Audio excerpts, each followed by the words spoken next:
இன்றைய காலகட்டத்தில் உலகின் நிலைமைகள் உண்மையிலேயே பயமுறுத்துகின்றன. எல்லாம் பெரும்பாலும் கட்டுப்பாட்டை மீறி செல்கின்றன. இதற்கு முக்கிய காரணம் மனிதன்தான். மனிதன் தனக்குத்தானே தீங்கு விளைவிக்கும் குற்றவாளியாக இருக்கின்றான். கடவுள் உலகையும் மனிதனையும் நாம் ஆண்டு கொள்ள வாழ அனைத்தையும் ஏன் படைத்தார்? ஏன் நாம் இங்கு இருக்கின்றோம்? ஒவ்வொரு ஆணும் பெண்ணும் கேட்க வேண்டிய முக்கியமான கேள்விகள் இவை. நாம் இன்னும் சிலவற்றை சேர்க்க வேண்டும். மனிதன் என்றால் என்ன? நாம் ஏன் இருக்கிறோம்? நமது விதி என்ன? நாம் ஏன் படைக்கப்பட்டோம்? மக்கள், அதாவது மனிதன் என்பவன் உடலியல் மற்றும் இரசாயன கூறுகளால் ஆனவன். அதாவது நாம் பைபிள் கூறுவது போல தரையின் தூசியிலிருந்து உருவாக்கப்பட்டுள்ளோம். மற்ற உயிரினங்களில் இருந்து நம்மை வேறுபடுத்துவது எது?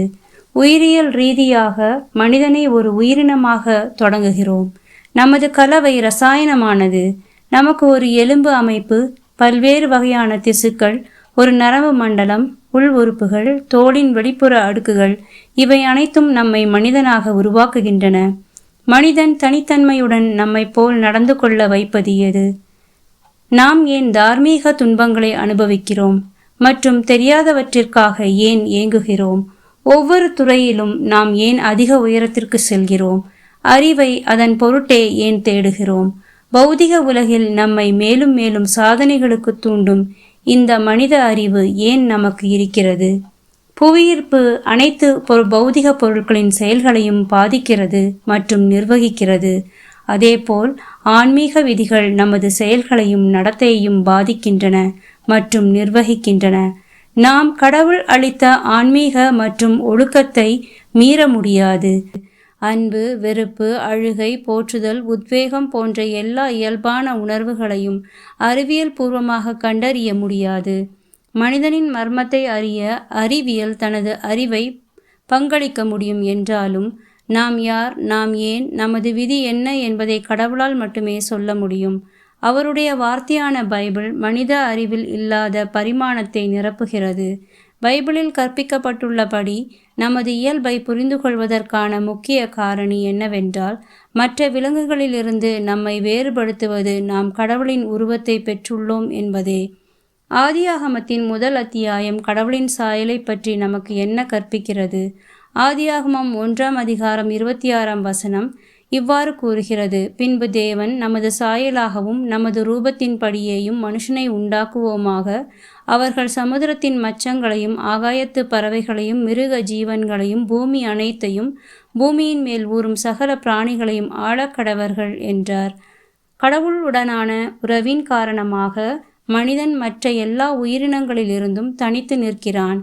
கடவுள் மனிதனை பூமியின் மீது படைத்தபோது ஏற்கனவே தாவரங்களும் விலங்கினங்களும் உருவாக்கப்பட்டு விட்டன.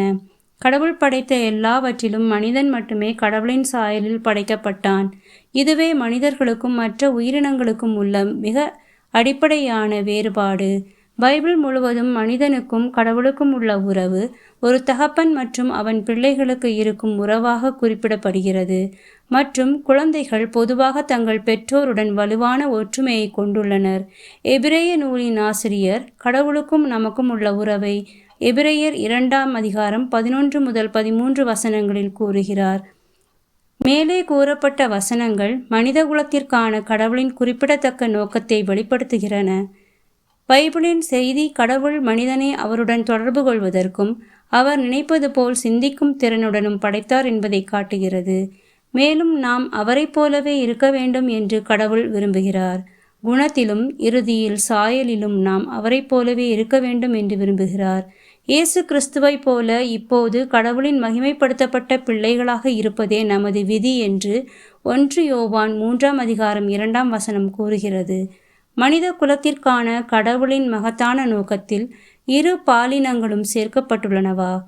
எனவே கடவுள் மனிதனை தம்முடைய சாயலில் படைத்தார். கடவுளின் சாயலில் அவரை படைத்தார். ஆணும் பெண்ணுமாக அவர்களை படைத்தார். ஆதியாகமம் 1 அதிகாரம் 27 கூறுகிறது. வசனம் 27 மனிதன் என்பதற்கான ஹீப்ரு வார்த்தை எட் ஆதாம் என்பதாம். இது ஒரு கூட்டு பெயர் சொல். மனித குலம் அல்லது ஒட்டுமொத்த இனம் என்று இதற்கு பொருள். இது முதல் மனிதனான ஆதாமை மட்டும் குறிக்கும் பெயர் அல்ல. 1 கொரிந்தியர் 15:45 1 நாளாகமம் 1 படித்து பாருங்கள்.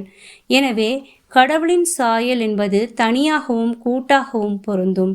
ஒவ்வொரு மனிதனும் ஆணும் பெண்ணும் ஆகிய மனித இனம் முழுவதும் கடவுளின் சாயலில் படைக்கப்பட்டுள்ளனர். நம் படைப்பின் மகத்துவத்தை அறிந்து தேவ ஞானத்தை தேடி வாழ வேண்டும். ஹல்லேலூயா. ஆமேன்.